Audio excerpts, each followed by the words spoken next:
Mendoan menyatu dalam doa dan renungan.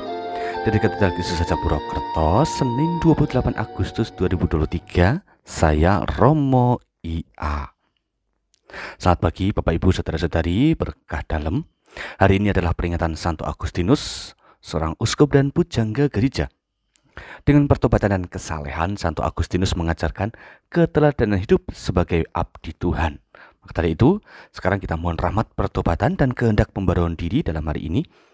Untuk itu kita bekali diri dengan renungan dari Injil Matius bab 23 ayat 13 sampai dengan 22.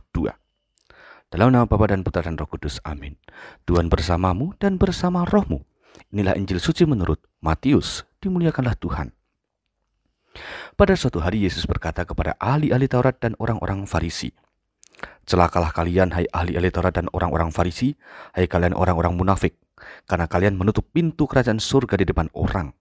Sebab kalian sendiri tidak masuk, dan kalian justru merintangi mereka yang berusaha masuk. Celakalah kalian, hai ahli-ahli Taurat dan orang-orang Farisi, hai kalian orang-orang munafik. Sebab kalian menelan rumah janda-janda, sementara mengelabui indera orang dengan doa yang panjang-panjang. Sebab itu kalian pasti akan menerima hukuman yang lebih berat.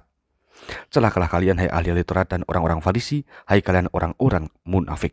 Sebab kalian mengarungi lautan dan menjelajah daratan untuk menobatkan satu orang saja menjadi penganut agamamu, dan sesudah dia bertobat, kalian jadikan dia sebagai orang neraka yang 2 kali lebih jahat daripada kalian sendiri. Celakalah kalian, hai pemimpin-pemimpin buta, yang berkata, bila bersumpah demi bait suci, sumpah itu tidak sah, tetapi bersumpah demi emas bait suci, sumpah itu mengikat. Hai kalian orang-orang bodoh dan orang-orang buta, manakah yang lebih penting, emas atau bait suci yang menguduskan emas itu? Dan lagi kalian berkata, bila bersumpah demi mezbah, sumpah itu tidak sah, tetapi bersumpah demi persembahan yang ada di atasnya, sumpah itu mengikat. Hai kalian orang-orang buta, mana yang lebih penting, persembahan atau mezbah yang menguduskan persembahan itu? Karena itu barang siapa bersumpah demi mezbah, ia bersumpah demi mezbah dan juga demi segala sesuatu yang terletak di atasnya. Dan barang siapa bersumpah demi bait suci, dia bersumpah demi bait suci dan juga demi dia yang diam di situ. Dan barang siapa bersumpah demi surga, dia bersumpah demi tahta Allah dan juga demi dia yang bersemayam di atasnya." Demikianlah sabda Tuhan. Terpujilah Kristus.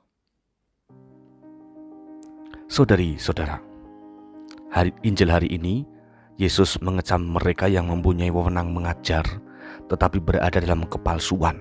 Artinya, cara hidup yang diteladankan tidak memiliki unsur ketakwaan sebagai umat Allah. Pada prinsipnya, kita semua harus sadar bahwa Tuhan mengutus kita masing-masing menjadi pengajar kehidupan bagi orang lain. Tetapi sebelum mengajarkan sesuatu kebenaran bagi orang lain, haruslah diri kita sendiri yang diajari.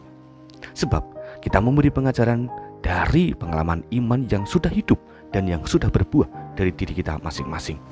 Itulah keteladanan hidup yang diinginkan oleh Yesus bagi kita. Sikap mengandalkan jabatan maupun aspek lahiriah diri sendiri tanpa adanya keinginan penghayatan dalam hati masing-masing adalah satu bentuk kepalsuan sebagai umat Allah. Saudara-saudari, kekuatan penghayatan iman dalam hati kita merupakan bukti nyata tentang bagaimana selama ini kita berbakti kepada Allah. Maka perlu kesediaan hati untuk diperbarui selalu oleh Tuhan. Bahwa yang pokok dalam perutusan itu adalah kita selalu ingat akan Tuhan dan akhirnya menyerahkan segala karya pada kemuliaan Tuhan. Disitulah akhirnya kita digerakkan Roh Kudus dalam menjalankan aktivitas sehari-hari secara benar adanya. Semoga untuk saudara-saudari dan kita semua, hari ini kita pun mampu menjadi pewarta yang meneladankan cara hidup beriman yang benar, agar karya keselamatan Allah dapat terus berlanjut melalui keterlibatan kita masing-masing. Tuhan memberkati. Marilah kita berdoa. Allah Bapa Maha Kuasa, kepadamu kami serahkan perjalanan hari ini. Semoga kami semakin mengalami daya kuasa-Mu, sebab hanya karena Engkau sajalah maka kami dapat berguna dan bermakna bagi sesama. Bimbing kami untuk memiliki kerendahan hati, sehingga selalu digerakkan oleh daya Roh Kudus-Mu. Kami selalu mohon penyertaan-Mu. Demi Kristus Tuhan kami. Amin. Tuhan bersamamu dan bersama rohmu. kita semua, keluarga kita, dan perutusan hari ini senantiasa dalam berkat Allah yang Maha Kuasa, Bapa, Putra, dan Roh Kudus. Amin. Saudara-saudari, selamat beraktivitas. Tuhan berkati. Salam Mondoan.